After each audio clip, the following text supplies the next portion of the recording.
ವೀಕ್ಷಕರೇ, B N TV ಕನ್ನಡಗೆ ಸ್ವಾಗತ.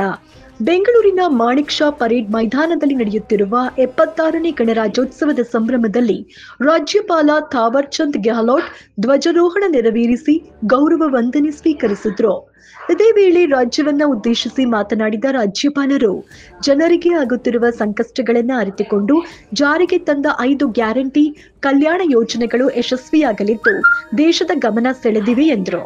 ಈ ಯೋಜನೆಗಳಿಂದ ಆರ್ಥಿಕ ಬಿಕ್ಕಟ್ಟು ಉಂಟಾದಿತ್ತು, ಅಭಿವೃದ್ಧಿ ಕುಂಠಿತವಾದಿತ್ತು ಎಂಬ ಭವಿಷ್ಯ ಸುಳ್ಳಾಗಿದೆ. ಕರ್ನಾಟಕ ಆರ್ಥಿಕ ಬೆಳವಣಿಗೆ ಮತ್ತು ಸಾಮಾಜಿಕ ನ್ಯಾಯ ಎರಡನ್ನೂ ನಿಭಾಯಿಸ್ತಾ ದೇಶದಲ್ಲೇ ಅತ್ಯುತ್ತಮ ಅಭಿವೃದ್ಧಿ ಸಾಧಿಸುತ್ತಿರುವ ರಾಜ್ಯಗಳ ಪೈಕಿ ಒಂದು ಎಂಬ ಹೆಗ್ಗಳಿಕೆಗೆ ಪಾತ್ರವಾಗಿದೆ ಎಂದು ರಾಜ್ಯಪಾಲರು ತಿಳಿಸಿದರು. ಗ್ಯಾರಂಟಿಗಳ ಕುರಿತು ಉಲ್ಲೇಖ ಮಾಡಿ ಗೃಹಲಕ್ಷ್ಮಿ ಯೋಜನೆಯಡಿ ಆಗಸ್ಟ್ 2023ರಿಂದ ಪ್ರತಿ ಕುಟುಂಬದ ಯಜಮಾನಿಯರಿಗೆ ಮಾಸಿಕ 2,000 ದರದಲ್ಲಿ ಒಟ್ಟು 35,180.20 ಕೋಟಿ ರೂಪಾಯಿ ನೆರವು ನೀಡಲಾಗಿದೆ ಎಂದರು.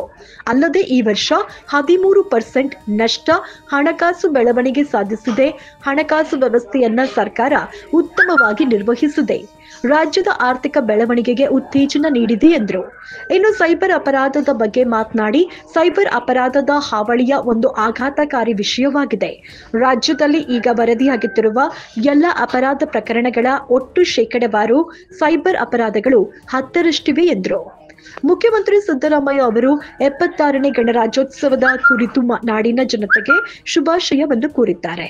ಸಂವಿಧಾನ ಜಾರಿಗೊಳಿಸಿ ಪ್ರಜಾಪ್ರಭುತ್ವ ರಾಷ್ಟ್ರ ಎಂದು ಘೋಷಣೆ ಮಾಡಿಕೊಂಡ 75 ವರ್ಷಗಳ ನಂತರವೂ ಸಂವಿಧಾನ ಮತ್ತು ಪ್ರಜಾಪ್ರಭುತ್ವವನ್ನು ಉಳಿಸಲು ಹೋರಾಟ ನಡೆಸಬೇಕಾದ ವಿಷಾದನೀಯ ಸ್ಥಿತಿಯಲ್ಲಿ ಗಣರಾಜ್ಯೋತ್ಸವವನ್ನು ನಾವು ಆಚರಿಸ್ತಾ ಇದ್ದೇವೆ ಎಂದರು.